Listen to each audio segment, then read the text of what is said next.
जब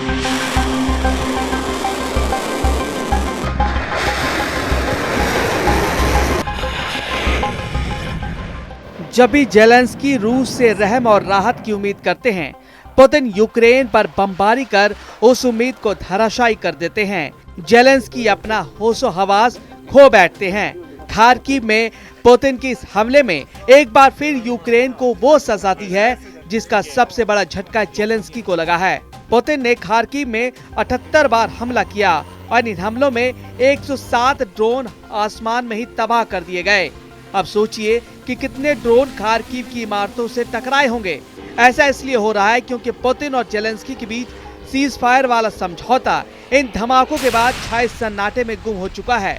इस युद्ध में अब जेलेंस्की की फौज पुतिन के हमलों के आगे बेबस हो चुकी है, क्योंकि पुतिन के गुस्से का अंत नहीं, ये रॉकेट अटैक इसका सबूत है। अप्रैल की शुरुआत में ही पुतिन ने अपने सिग्नेचर अटैक से यूक्रेन को 3rd डिग्री वाला टॉर्चर सहने पर मजबूर कर दिया है। जेलेंस्की को पता चला है कि पश्चिमी कुर्स्क में इस मोनास्ट्री के अंदर यूक्रेन के सैकड़ों सैनिक घिर चुके हैं। रूस जिस तरह हमलावर है, उससे साफ है कि यूक्रेन के सैनिकों के पास बचने का मौका कम है। पुतिन और उनके जनरल चाहते हैं कि अगर जेलेंस्की कुर्स्क में फंसी अपनी फौज को बचाना चाहते हैं तो पूरे यूक्रेन को घुटनों के बल बैठकर सरेंडर करना होगा, और ये बात जेलेंस्की के लिए आसान नहीं। जेलेंस्की कुर्स्क से 150 किलोमीटर दूर उस फ्रंट गए जहां पर उनकी सेना ने अभी तक रूस के खिलाफ मोर्चा संभाला हुआ है। जेलेंस्की को घेरने के लिए रूस ने 1.5 लाख सैनिक तैनात करने की तैयारी कर ली है। ये खबर यूक्रेन के सूत्रों से पता चला है। इसमें 15 इन्फेंट्री डिवीजन है।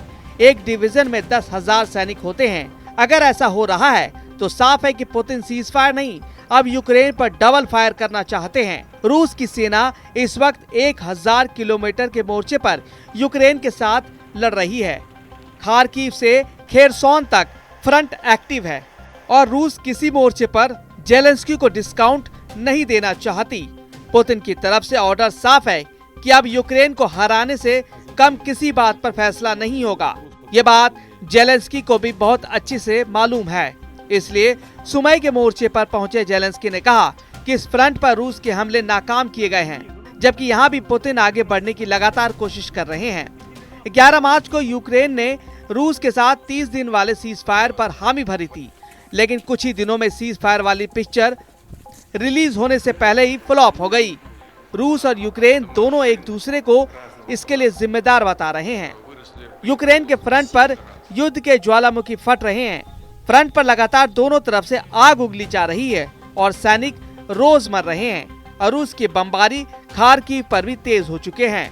पुतिन पहले ही बता चुके हैं कि उनकी लड़ाई यूक्रेन से ज्यादा नाटो की सेना से है, जो इस वक्त जेलेंस्की के युद्ध को तेज करने के लिए यूक्रेन में मौजूद है। अब सवाल है कि जब 1.5 लाख नए सैनिकों को शामिल करने के बाद बराबर की टक्कर होगी तो यूक्रेन को कितना नुकसान होगा, क्योंकि इस वक्त जब रूस के सैनिकों की तादाद कम है तब भी यूक्रेन हर मोर्चे पर जूझता नजर आ रहा है।